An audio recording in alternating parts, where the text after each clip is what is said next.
Hollywood Actor Podcast with Alberto Bonilla, Part 3. When you're trying to plug in on a weekly basis, how do you make yourself sharp so that you're ready for those different adventures that you've been having? How do you remind yourself to be respectful? For me personally, there's a motivational speaker called Eric Thomas, and he talks about knowing your why. Why do you do this? What motivates you? Because if your why is strong enough, it gets you up and going. And I actually have, I've meditated on this, and I actually have a couple of things, some sayings that I have written out, and I put them up on my mirror before I go out and leave. But the big reason for me is the why. Is I really believe that what we do, we as actors and as storytellers, we make little miracles. I remember I got into a big argument years ago when I was 16 with at the Catholic school that I was attending, the one that I left to go to public school. I was arguing with a priest, and I was like, I didn't believe miracles happen. Like, things don't really happen that are major. And he said, well, you actually have a warped definition of what a miracle is. And I said, well, okay, what's a real miracle? He said, a real miracle is a change of heart. And I didn't really get what that meant until I was at Rutgers and watching my classmates do meaningful work and seeing their humanity, seeing them live through something and then being affected by it. And then something would change in me. And I was like, oh, what we do as artists and as storytellers and as actors are little miracles. We create changes of heart through empathy. Whether you're playing the bad guy or the good guy, you're doing something. And, somebody may have a really bad day, and all of a sudden they watch a show that you're in or something, or a play or something. They start to laugh, and we change their heart. It's like we're little miracle makers. And I really take that very seriously. And the other thing that I do to keep myself motivated is I do a lot of martial arts. I actually do a lot of, I train MMA actually at a place here in New York called Radical MMA, and it's Brazilian Jiu-Jitsu, and it's hard. And I get my butt kicked by some amazing athletes, but everybody there is about learning and bettering yourself, that we're in this constant journey to be a better self, to be a more honest self, to simplify. And that really helps me. That's like my therapy. Because I'm always learning and growing. And then in there we end up rolling and sparring with everybody. So I'll end up sparring somebody who's way, way better than me, just as much as somebody who's only been there maybe a month. And it's this kind of reminder of where you are in the journey as a martial artist, but also as an actor. And I take those things really serious. I always take, and I guess to sum up, it'd be like me as a student. I'm always a student. Just as much as I am a teacher, I'm always a student.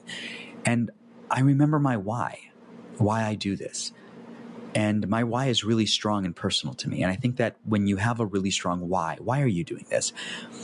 And if it's something that is usually positive and giving or greater than yourself, I think that you really do lock into something. And, then you can get that 15th rejection and go on to the 16th rejection, or you stay up that extra hour to work that one line because you haven't quite found that meaning yet, and you commit to it and you find it. And yeah, I think that's what I would say would be the wow, that's quite profound.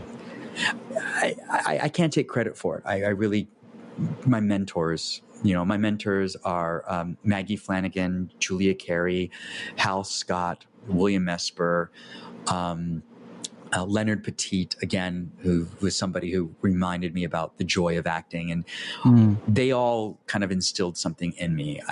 And that's another thing I would say. I think that for a young actor, find somebody that mentors you. If you want to be a better actor, hang out with better actors. Don't hang out with people that take away from you. You have to really trim the fat in your life. People that don't support you, and get away from them. Or you have to compartmentalize them. Sometimes the people we can't get away from are like, sometimes it's family, and it's like, no, your brother Bob always teases you about this, and sometimes it hurts your feelings. Well, then you got to compartmentalize him and keep him in a way that you can't like get rid of your brother Bob. But you have to find a way to make sure that you protect yourself and that you protect your imagination. You protect your values, your acting values, your core values. because this is hard enough, but it's really rewarding. I live a pretty cool life. I have to admit, I do. I'm really happy. I have an amazing agent. I have an amazing manager, Rashad Chambers, who's been with me for over 10 years. He always teases me. No matter what, he'll end up being my longest relationship in my life, which is true. and my wonderful agent, Pantera Murphy, Meg Pantera, who I've known for many years and who's been with me when I wasn't getting anything. And then when I started to book things, she was there, and she's always goes to bat for me. So even like your team, just because you have somebody who's like a higher agent or something, if they're not somebody that you would give your shirt for, or that you think they would give you their shirt, then I don't know, maybe you got to rethink that. Like, have people around you that support you, friends, artists, like hang out with actors that are better than you, that you can learn from, or people that inspire you that aren't artists. Like, and also like, yeah, I mean, that's how I survive. Yeah, and those first mentors were teachers. And did that instill in you the idea of wanting to give back as a teacher yourself? Yes. I really think that I remember when I was in Arizona, I had told a teacher that this was in high school. This was actually at the public school. I had transferred over, and I wasn't doing very well in math. And he and I had a meeting with him, and I said, "Hey, I'm not doing too well in your class. And I want to know what I need to pass, like what I need to get." Because I guess they had like at the time they had like the state board math exam for algebra. And I had been in like AP geometry. Like I knew I could do math, but in his class, he just, I don't know, man. I think he was just rough or prejudiced or something. He just didn't like me. And he said something to me that really, really hurt me. I said, "Hey, I think that I want to be," he's like, "Well, you don't need this math. You're going to go do that actor thing or whatever you're going to do." I'm like, "Yeah, I'm going to go to New York. I'm going to be on Broadway. I'm going to be on TV." And he said to me, he goes, "There are no brown people on Broadway and on TV." And I was like, "What?" I mean, I'm now I could like come with a bunch of clever ideas to come back in. But at the time, like I left and I cried. And I think that because he's kind of like the gift for my other students, because I promised myself that I would never stomp on anybody's dream that way. Like that's a horrible thing to say to a student, even in high school. Like, why would you ever say something like that to somebody? So I think that started it. And my mentors were always like, "Do it, go after it. But if you're going to go after it right. If you're going to be an actor, be a good actor. Don't be mediocre. If you're going to go in and share a part of your soul, don't just share a little bit, share the full thing." Or as Lloyd Williamson, my movement mentor, used to say, "Go in and show them the majesty of your soul." And I was like, oh my gosh. Yeah. So now that's asking a lot from a teenager as well. Well, Lloyd was at Rutgers. Lloyd was at Rutgers. But the funny thing is when I went back for my 10-year reunion, I ran into him. He didn't remember me. He had no idea who I was. He completely, it's very funny how we live out our things in our mind, how it's going to go when I finally meet him. Because I was actually on TV and I was in a movie at the same time. That week I was going to be on TV, another All My Children or something. I don't remember what. No, it was Law and Order: Criminal Intent. And I was in a movie. And I was so proud, and I wanted to go up and be like, "Yeah, this."